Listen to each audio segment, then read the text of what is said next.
All right, so the market hustle says you get rich by continuing to buy assets while everyone else around you is panic selling. And again, this is a very, very good point here. And when it comes to investing, I think that this is probably, like I've talked about before, there's really only a few key principles that you have to follow to do well, at least in the long run. In the short run, I think it's a crapshoot, and I think that there's a lot of other stuff that goes into day trading or even swing trading. But if your goal is, not necessarily Warren Buffett, but, over 10, 20, 30-year periods, this is how you do very well, right? Because the best time to buy is when the most people are selling. Now, again, everybody likes to claim that they're a contrarian, but obviously that's impossible, right?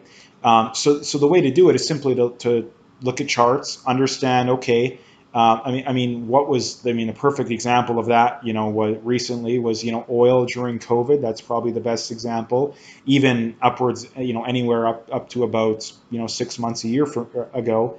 Um, but again, even going forward, I think that even if we get a recession, I don't think oil. Well, I mean, we're in a recession, sorry. But if it gets even worse, I don't see oil going down anything significantly. So over the next 10 to 20 years, I think oil is going to be, again, my personal opinion, great investment. Same goes for other commodities. Agriculture. Although agriculture probably going to be even more a little harder to time than oil. I think oil is simply a buy and hold unless we're literally at all time highs. I think oil is simply buy and hold in the long run. You're good to go. Agriculture will be a little more cyclical, I believe, at least personally. Um, the miners I think are going to be very good. Copper, lithium's okay. Cobalt, and some of these other ones. But again, if we get a recession, those probably will get hit harder than oil because the thing about oil is that traditionally during recessions it does get hit, right? I mean, when demand goes down, but the difference this time around is there hasn't been investment in, proper amounts of investment in oil in what, almost a decade now, at least 5 years. So even if demand goes down, supply is still low enough that I don't think we see significant price decreases. But again, getting back to the main point here, um, this is all you need to do. And again, a lot of people have been panicking over the last few months, and not as quite as much very recently because we've had a decent upswing in the markets. But in June was when we hit the lows, at least so far. Hopefully, we don't go too much lower. But personally, I don't care all that much in the meantime because I don't see a massive rally, at least up until probably late this year, early next year. Once the Fed's done hiking rates is when we're going to see a rally. Now, again, does that mean we hit all new all-time highs? Depends. But personally, in fact, I probably do prefer prices to stay low, at least for the foreseeable future, because I want to be able to buy up some of these assets at a reduced price, right? I'd love to be able to buy, oil below 100, right? I think anything below 100 is a bargain. Anything below 90 is a really good deal. Below 80, I think, is a steal.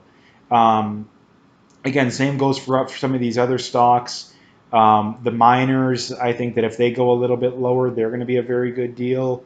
I mean, tech is, again, the one that people love to talk about, but most names in tech are still not cheap. There's some that I think are decent. Google's at a decent price. Amazon, I think they came up a lot recently. So, I mean, if you can get Amazon below 110, even 120, I think is a decent deal. If Apple goes a little bit lower, I think they're a decent deal. Although they're going to be a little bit more cyclical. Same goes for Google, at least to a degree, if advertising revenue comes down because of the recession. But again, the main point here is very simple. Low prices is not a bad thing if you're worried about the long run, right? Like I said, personally, honestly, I prefer prices to be lower. I would love to be able to get more Amazon at like 110 or below that, right? I would love that. I would love to be able to get more Devon Energy in the 50s, low 50s. Southern Copper below 50, I think is a pretty good deal. Again, those are just some names off the top of my head. Do your own due diligence, but um, yeah, I think that this is the thing people need to understand, right? And this is the problem, that most people are too emotional, right? They're too emotional. They see these drawdowns and they panic and they do this and they panic sell at the bottom and they get back in after a 10-20% rally. It's like, no, like you don't want to do that. If nothing fundamental has changed about the business, um,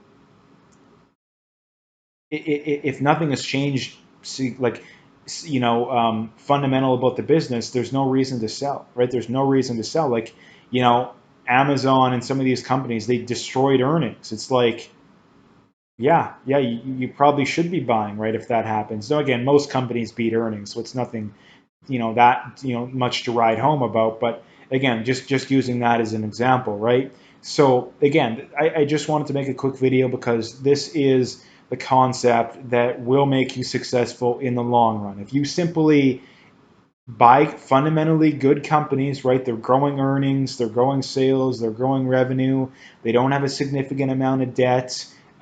Insiders aren't net selling. They're not issuing massive amounts of new shares, preferably buying back shares or increasing the dividend or both. Those are the companies you want, right? Because if you buy those companies over the long run, you will do well, right? You will do well, right? So again, just wanted to make a quick video. So if you liked it, hit that like and subscribe and stay tuned for more.